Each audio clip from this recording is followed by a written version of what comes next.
হরে কৃষ্ণ। সকলকে আবারও কৃষ্ণ প্রীতি শুভেচ্ছা জানিয়ে আমাদের ধারাবাহিক শ্রীমদ্ ভাগবত গীতার ক্লাসে আপনাদেরকে স্বাগতম জানাচ্ছি। আজ আমরা চতুর্থ অধ্যায়ের অন্তর্গত 41 নম্বর নিয়ে আলোচনা করব। আপনারা সকলে শ্রবণ করবেন। আর শুরুতে ছোট্ট একটা অনুরোধ, যারা প্রথম এই চ্যানেলে, অবশ্যই চ্যানেলটি সাবস্ক্রাইব করবেন, ভালো লাগলে একটা লাইক করবেন, আপনার বন্ধুদের কাছে শেয়ার করবেন, আর কমেন্ট সেকশানে আমাকে আশীর্বাদ স্বরূপ হরে কৃষ্ণ লিখবেন। এছাড়াও আপনাদের কোনো প্রশ্ন থাকলে লিখতে পারেন। তো চলুন শুরু করি। নম ওম বিষ্ণুপাদায় কৃষ্ণ প্রেষ্ঠায় ভূতলে শ্রীমতী ভক্তি বেদান্ত স্বামিনীতি নামিনে নমস্তে সরস্বতী দেবী গৌরবাণী প্রচারিণে নির্বিশেষ শূন্যবাদী পাশ্চাত্য দেশতারিণে বাঞ্ছা কল্পতরুর হস্ত কৃপা সিন্ধু ব্যবচ পতিতানাম পাবনেভ্য বৈষ্ণবেভ্যো নমঃ। जय अनंत कोटि वैष्णव वृंद की जय, शिला प्रभुपाद की जय, श्रीमद् भागवत गीता श्रवणकारी भक्त वृंद की जय, निताय गौर शतनाथ प्रति परमानंदे हरि बोल। हरे कृष्ण। ओम नमो भगवते वासुदेवाय। ओम नमो भगवते वासुदेवाय। ओम नमो भगवते वासुदेवाय। श्रीमद् भागवत गीता चतुर्थ अध्याय ज्ञान योग श्लोक नंबर 41। योग समस्त कर्माणां ज्ञान संसिन्नं संशयम् आत्मवन्तं न कर्माणि निबध्नन्ति धनञ्जय। योग समस्त कर्माणां ज्ञान संसिन्न संशयम् आत्मवन्तं न कर्माणि निबध्नन्ति धनञ्जय। হরে কৃষ্ণ। তো এখন আমরা এই সংস্কৃত শ্লোকে শিল প্রভুপাদ কর্তৃক যে বাংলা ভাষানুবাদ দেওয়া হয়েছে সেই ভাষানুবাদ শ্রবণ করব। অনুবাদ। অতএব হে ধনঞ্জয়, যিনি নিষ্কাম কর্মযোগের দ্বারা কর্মত্যাগ করেন, জ্ঞানের দ্বারা সংশয় নাশ করেন এবং আত্মার চিন্ময় স্বরূপ অবগত হন, তাকে কোনো কর্মই আবদ্ধ করতে পারে না। আমি আরেকবার পড়ছি। অতএব হে ধনঞ্জয়, যিনি নিষ্কাম কর্মযোগের দ্বারা কর্মত্যাগ করেন, জ্ঞানের দ্বারা সংশয় নাশ করেন এবং আত্মার চিন্ময় স্বরূপ অবগত হন, তাকে কোনো কর্মই আবদ্ধ করতে পারে না। হরে কৃষ্ণ। জয় শিল প্রভুপাদ কি জয়। তো এখন আমরা শিল প্রভুপাদ কর্তৃক এই শ্লোকের উপরে যে তাৎপর্য দেওয়া হয়েছে, যদিও তাৎপর্য খুবই ছোট, আপনারা পড়বেন, যাদের কাছে বই আছে পড়বেন, না হলে এই কথা শ্রবণ করবেন, আর যাদের কাছে বই নেই তাদের কাছে এই ভিডিওগুলি পাঠিয়ে দেবেন। তো শিল প্রভুপাদ এখানে খুব সুন্দরভাবে বলছেন যে পরমেশ্বর ভগবান শ্রীকৃষ্ণের মুখনিসৃত বাণী এই শ্রীমদ্ ভাগবত গীতার জ্ঞানকে যিনি অনুসরণ করেন, এই দিব্য জ্ঞানের প্রভাবে তার অন্তরের সমস্ত সংশয় বিদূরিত হয়ে যায়। এটি সত্য কথা। এ পর্যন্ত সৃষ্টির শুরু থেকে আজ অবধি সকলেই যারা যারা শ্রীমদ্ ভাগবত গীতার জ্ঞান পেয়েছেন, তাদের ভিতরে যে সংশয়, এগুলো সব নষ্ট হয়ে গেছে। আর এই সংশয় নষ্ট হবে শুধু জ্ঞানের দ্বারা। জ্ঞানের দ্বারাই সংশয় নষ্ট হয়। এখানে খুব সুন্দরভাবে বলছেন যে যোগ সমস্ত কর্মাণি, অর্থাৎ নিষ্কাম কর্মযোগের মাধ্যমে কর্মত্যাগ। এখানে কর্মত্যাগ মানে আপনি কর্ম ছেড়ে দিয়ে চুপ করে হাত গুটিয়ে বসে থাকবেন, এরকম বোঝাচ্ছে না। কর্মত্যাগ মানে নিষ্কাম কর্মযোগ। নিষ্কাম কর্মযোগ মানে কর্মফল ত্যাগ, এবং সেই কর্ম যে কর্ম কৃষ্ণের জন্য করা হয় সেটাকে নিষ্কাম কর্ম বলা হয়। অর্থাৎ আপনি যদি কৃষ্ণের জন্য কর্ম করেন, তাহলে এই জড়জগতের নিয়ম অনুসারে যে কর্ম, সেই কর্মই হয় না। সুতরাং এটা কর্মত্যাগেরই সমান। যেমন সাধুরা প্রসাদ পাচ্ছে, বাইরের মানুষ সেই অন্ন ডাল সবজি রান্না করে খাচ্ছে, তাতে তাদের পাপ হচ্ছে, সাধুদের কিন্তু কিছুই হবে না। কারণ কি, সাধুরা সেটা ভগবানকে অর্পণ করে তারপর খাচ্ছে। দুটি একই রকম দেখতে মনে হলেও সাধুরা প্রসাদভোজী হওয়ার কারণে তাদের এই কার্যে কোনো পাপ হবে না, কারণ তারা কোনো কর্মই করেনি, লিখিতই হবে না। যেভাবে বলা হচ্ছে, যতক্ষণ পর্যন্ত একজন ব্যক্তি ভাগবত পড়ে, ভাগবত কথা শ্রবণ করে, অর্থাৎ গীতা পড়ে, গীতা শ্রবণ করে, ভাগবত পড়ে, ভাগবত শ্রবণ করে, চৈতন্য চরিতামৃত পড়ে, চৈতন্য চরিতামৃত শ্রবণ করে, ততক্ষণ পর্যন্ত তার আয়ুর যে কাঁটা, মানে ঘড়ির কাঁটা, সেটা পর্যন্ত স্থির হয়ে থাকে। কেন থাকে? কারণ ভগবান নিত্য, ভগবানের নাম, গুণ, লীলা, চরিত্র সব নিত্য। আর ওটাই যখন কেউ শ্রবণ করে তখন তার আয়ু পর্যন্ত নড়তে পারে না, কারণ সে তখন নিত্য বস্তুর সাথে যুক্ত হয়েছে, তাই সেও নিত্য। বলবেন কিভাবে? খুব স্বাভাবিকভাবে। ধরুন এটি একটি চুম্বক, এখন এই চুম্বকের পাশে আপনি যদি অন্য একটি এরকম লোহা আপনি রাখেন এবং তার পাশে যদি আপনি অন্য কোনো কিছু দেন, তাহলে দেখবেন সেটিও চুম্বকের মতো স্পর্শ করছে। কিভাবে? চুম্বক লোহার মধ্যে দিয়ে তার চৌম্বক ধর্ম প্রকাশ করছে।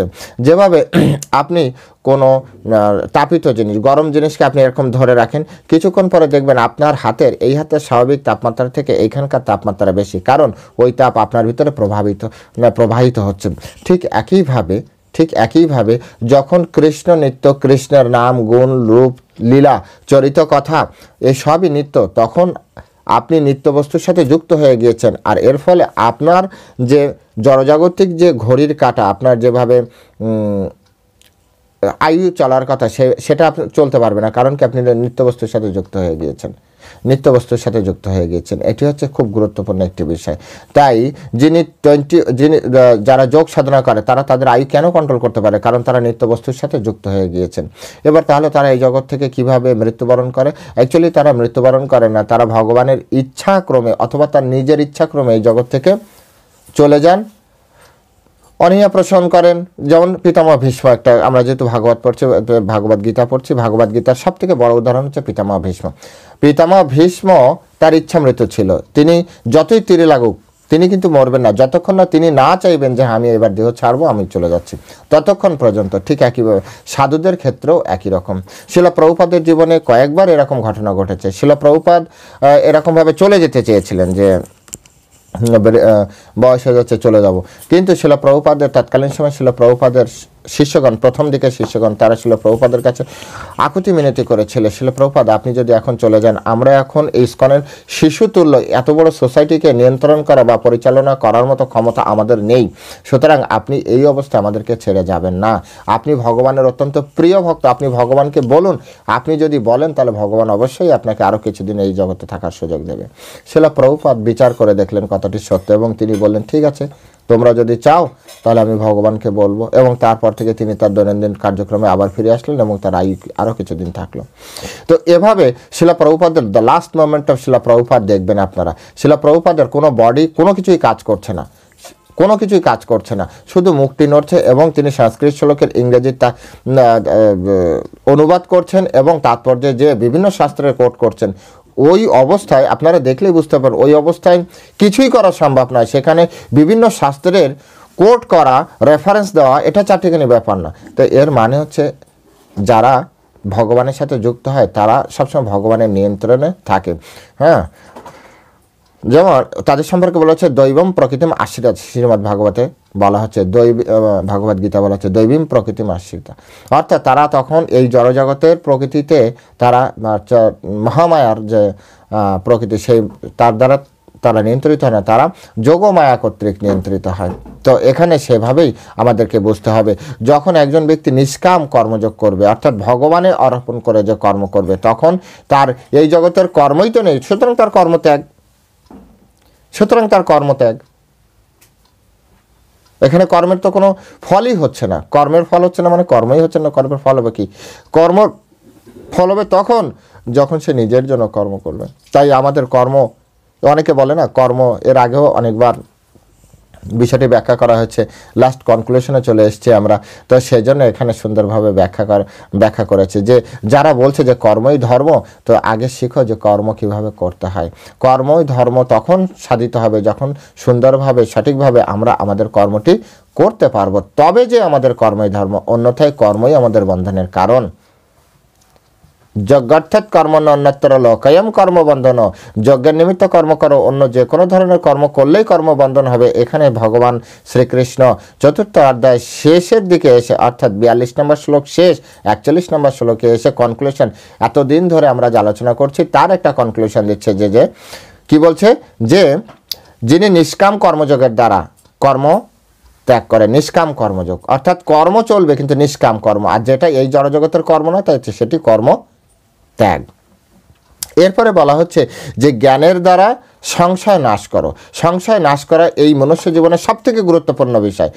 এমনকি ইহলোকেও আপনি শান্তি পাবেন না, পরলোকের কথা তো ছেড়েই দিন, ইহলোকে শান্তি পাবেন না যদি হৃদয়ে সংশয় থাকে, দ্বন্দ্বভাব থাকে, সন্দেহ থাকে, যদি ডুয়ালিটি থাকে। এই জীবনে কেউ কখনো সুখী হতে পারবে না, কোনোভাবেই সম্ভব নয়, কোনোভাবে সম্ভব নয় একজন ব্যক্তি সুখী হওয়ার।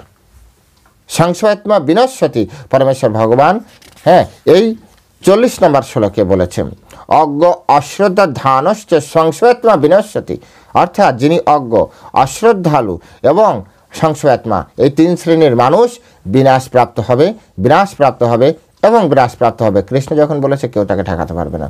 সুতরাং এই 3টি বিষয় থেকে আপনারা বেরিয়ে আসেন। আর বেরিয়ে আসার উপায় কি, তার পরের শ্লোকে এসে ভগবান বলছেন একেবারে কি বলা যায় যে কনক্লুশন শব্দ, কনক্লুশন সেন্টেন্স, বলছে যে জ্ঞান সংসিন্নম সংশয়ম, জ্ঞান দ্বারা আপনার সংশয়কে ছিন্ন করতে হবে, অন্য কোনো কিছু পারবে না, অন্য কোনো কিছু তো সম্ভব নয়, জ্ঞানের দ্বারাই একমাত্র সম্ভব। আপনি একটা জায়গায় যেতে চান, চেনেন না, এটা হচ্ছে অজ্ঞানতা।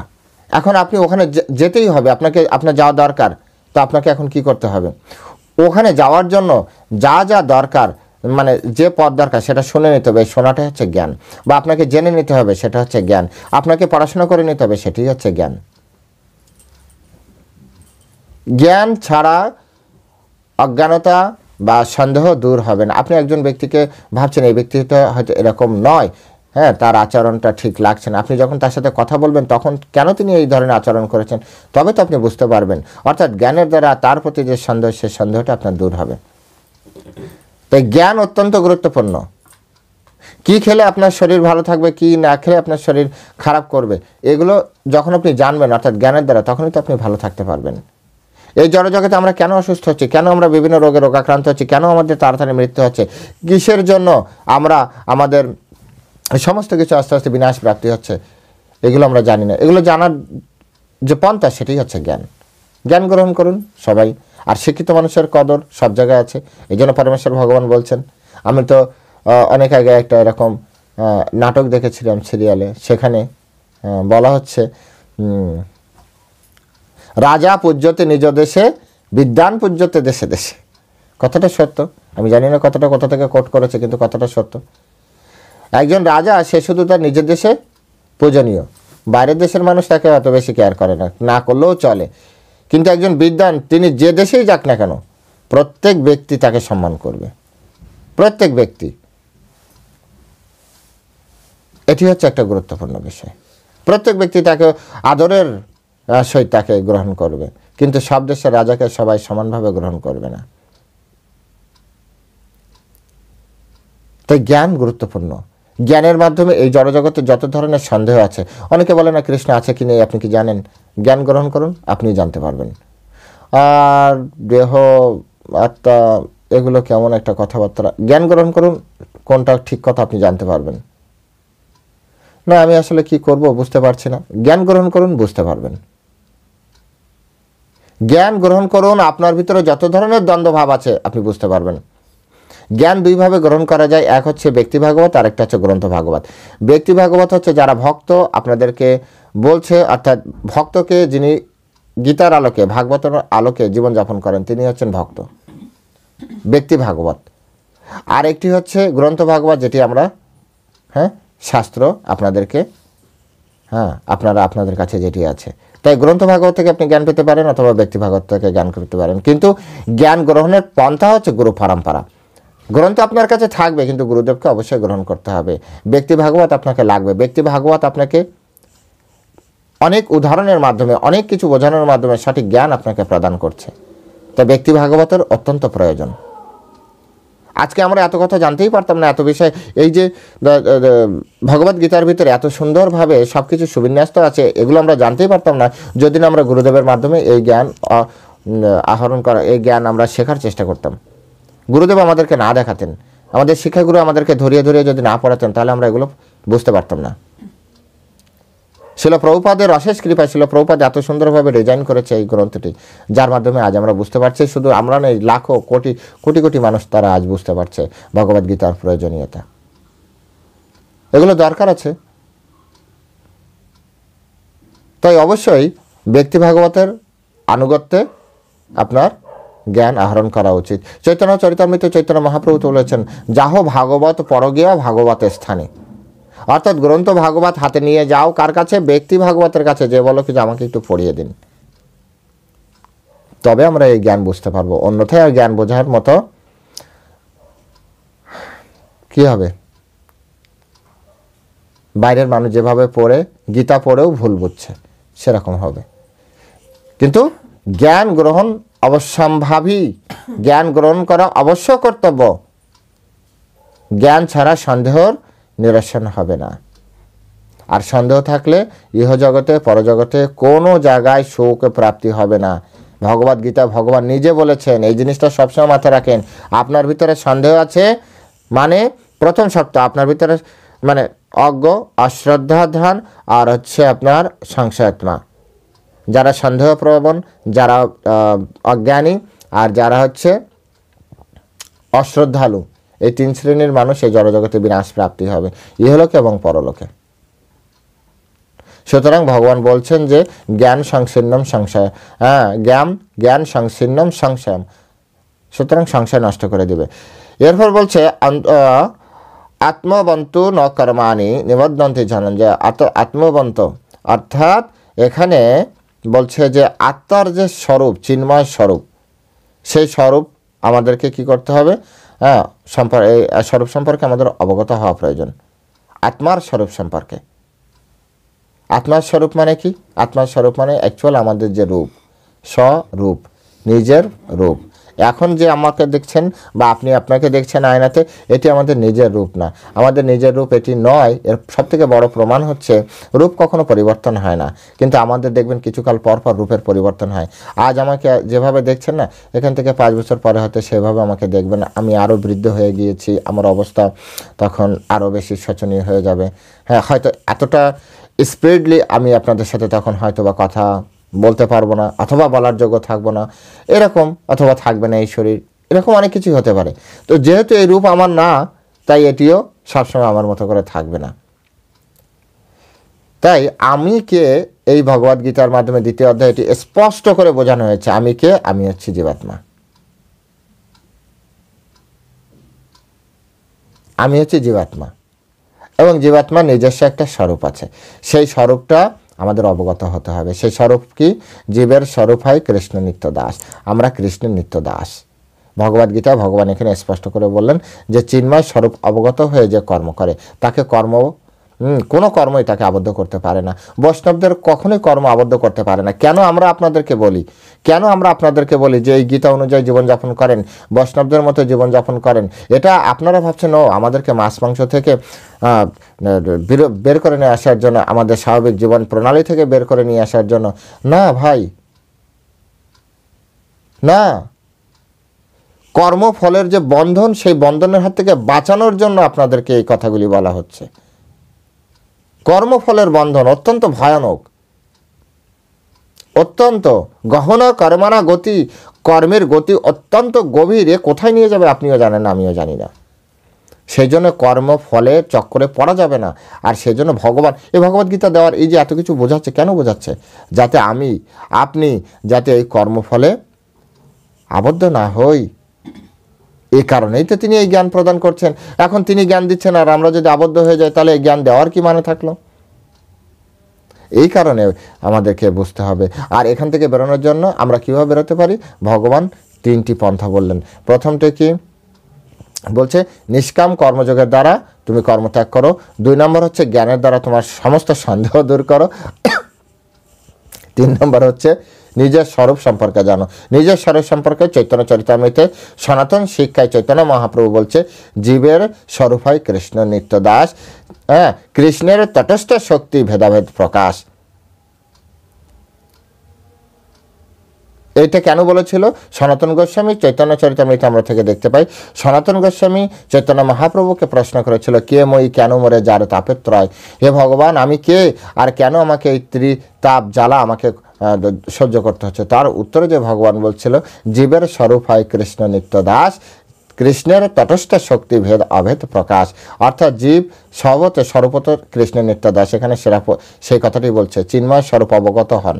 চিন্ময় স্বরূপ মানে আমাদের চিন্ময় স্বরূপ মানে আমরা কৃষ্ণের নিত্যদাস। এবং আমরা কোথা থেকে উৎপন্ন হয়েছি? কৃষ্ণের তটস্থ শক্তি। কৃষ্ণের অনন্ত শক্তি আছে, তার ভিতরে একটি শক্তি হচ্ছে তটস্থ শক্তি। বহিরাঙ্গ শক্তি, অন্তরঙ্গ শক্তি, তটস্থ শক্তি, এরকম অনেক শক্তি, তার ভিতরে একটি শক্তি ভগবানের তটস্থ শক্তি। তটস্থ শক্তির অন্তর্গত আমরা জীবাত্মা। এখন এই জীবাত্মাটা কেমন? বলছে কৃষ্ণের সাথে ভেদ এবং অভেদ প্রকাশ। ভেদ আর অভেদ মানে, ভেদ মানে কৃষ্ণ বিভু অনেক বড়, হ্যাঁ, যেমন কৃষ্ণ সমুদ্র আর আমরা হচ্ছে তার থেকে ঠিক এক ড্রপ জল। এটা হচ্ছে মানে অভেদ, হ্যাঁ। আর ভেদ কি? ভেদ হচ্ছে উনি অনেক বড়, আমরা অনেক ক্ষুদ্র, ভেদাভেদ প্রকাশ। যেমন স্বর্ণ, শিল প্রভুপাদ উদাহরণ দেন, স্বর্ণের একটি পাহাড় থেকে আপনি সুই পরিমাণ স্বর্ণ নিয়ে আসলেন, আপনার কাছেও স্বর্ণ আছে, এই স্বর্ণের গুণাগুণ আর ওই স্বর্ণের পাহাড়ের গুণাগুণ একই, শুধু পরিমাণগত পার্থক্য। অর্থাৎ ভেদ এবং অভেদ দুটি একসাথে বর্তমান। তাই ভগবান চৈতন্য মহাপ্রভু জীব সম্পর্কে জানাতে যে, অর্থাৎ আমাদের নিজস্ব স্বরূপ সম্পর্কে জানাতে যে তিনি কি বললেন? কৃষ্ণের তটস্থ শক্তি ভেদ অভেদ প্রকাশ। তা এই শ্লোকের মাধ্যমে আমাদেরকে ভগবান শ্রীকৃষ্ণ জানালেন এই তিনটি বিষয় আমাদের জেনে আমরা যদি জানতে পারি এবং নিজের জীবনে প্রয়োগ করতে পারি, তাহলে আমাদের কোনো কর্ম বন্ধনে আবদ্ধ হতে হবে না, আমাদেরকে কোনো কর্মই বন্ধনে আবদ্ধ করতে পারবে না। সুতরাং আপনাদের কাছে আমরা সবসময় অত্যন্ত বিনম্র প্রার্থনা করি, অনুরোধ করি যে আপনারা এই ভগবদ্গীতায় প্রত্যেকেরই অধিকার আছে। এমন না শুধু আমি বলবো তাই আপনারা বুঝবেন, এই ভগবদ্গীতা আপনারও, আপনি সনাতন ধর্ম অবলম্বী, তাই এটি আপনার জন্মগত অধিকার। সুতরাং আপনি ভগবদ্গীতা আপনি বুঝে নিন এবং সেই অনুযায়ী আপনার জীবনকে আপনি পরিচালনা করুন। হরে কৃষ্ণ। সকলে ভালো থাকবেন।